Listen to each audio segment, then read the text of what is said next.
तो hello my dear student brothers and sisters, I am going to tell you about parts of speech। तो parts of speech यानी कि भाषा के प्रकार, और भाषा के प्रकार में कुल 8 भाग होते हैं। कितने भाग होते हैं? 8 भाग। और 8 भागों में जो पहला भाग होता है वो आपका नाउन होता है। क्या होता है? नाउन। और नाउन का हिंदी अर्थ होता है संज्ञा। और जो दूसरा होता है वो होता है सर्वनाम। और सर्वनाम का हिंदी अर्थ यानी कि सर्वनाम को इंग्लिश में प्रोनाउन कहते हैं और हिंदी अर्थ उसका सर्वनाम होता है। और जो तीसरा होता है वो होता है वर्ब, और वर्ब का हिंदी होता है क्रिया।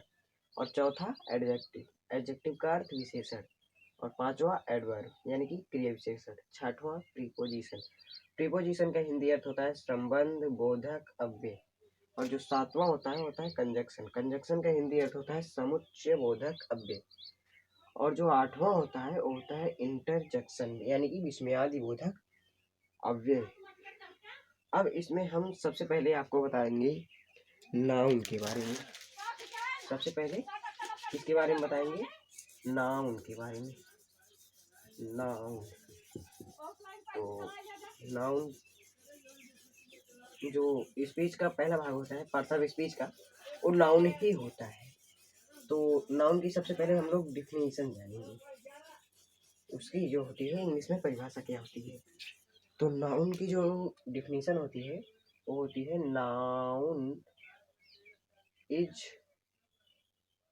The name of any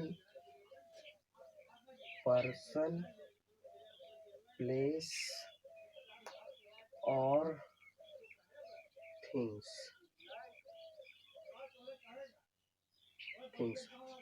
noun is the name of, noun है name of any person, any place, any things.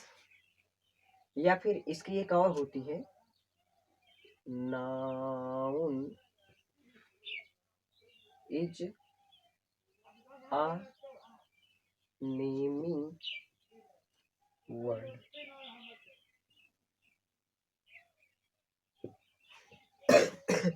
यानी कि जितने भी नाम जातियां होती हैं सभी नाम जातियों को संज्ञा कहते हैं। और किसी व्यक्ति, वस्तु अथवा स्थान के नाम को संज्ञा कहते हैं। अब आप लोग कहेंगे कि ये जो noun is the name of any person, place, नहीं, noun is a naming word, ये जो लिखा है इसमें तो सभी नाम जातियां आ जाती हैं, जैसे नदी के नाम, पहाड़ के नाम, ग्रंथों के नाम, और भी नाम आ जाते हैं। तो इस परिभाषा में वो चीजें तो नहीं है, इसमें तो केवल पर्सन, प्लेस और थिंग्स दिया है। तो आपको बता दें कि जो थिंग्स होता है, थिंग्स होता है, इसका जो व्यापक अर्थ होता है वो होता है इस पूरे संसार में विद्यमान एक, मतलब सारी वस्तुएं जिन्हें हम देख सकते हैं, सुन सकते हैं या फिर महसूस कर सकते हैं, उस सारी वस्तुएं थिंग्स के अंतर्गत आती हैं। जैसे नदी का नाम हो गया जैसे गंगा, ग्रंथ का नाम हो गया गीता, पहाड़ का नाम हो गया हिमालय, और भी है जैसे गुड़ के नाम हो गए जैसे ईमानदार, किसी दशा का नाम हो गया, दशा का मतलब कि अवस्था यानी कि बुढ़ापा हो गया, बुढ़ापा। और भी वस्तुएं होती हैं जैसे कोई मटेरियल हो गया, जैसे मटेरियल में हो गया गिट्टी, प्रेम हो गया, प्रेम को हम महसूस कर सकते हैं। ये सब चीजें गंगा, मतलब ये सब चीजें नाउन के अंतर्गत आती हैं। और पर्सन, किसी व्यक्ति का नाम, राम, किसी प्लेस का नाम, यानी प्लेस का मतलब होता है किसी स्थान का नाम, जैसे हो गया आगरा हो गया, सुल्तानपुर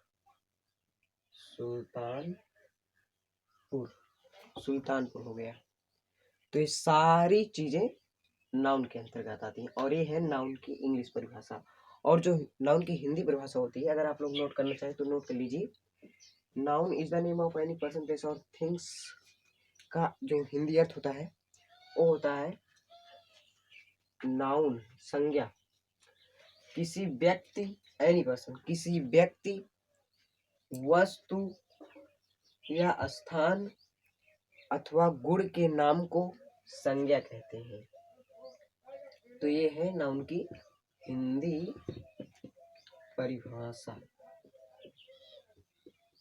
नाउन की हिंदी परिभाषा हो गई ये।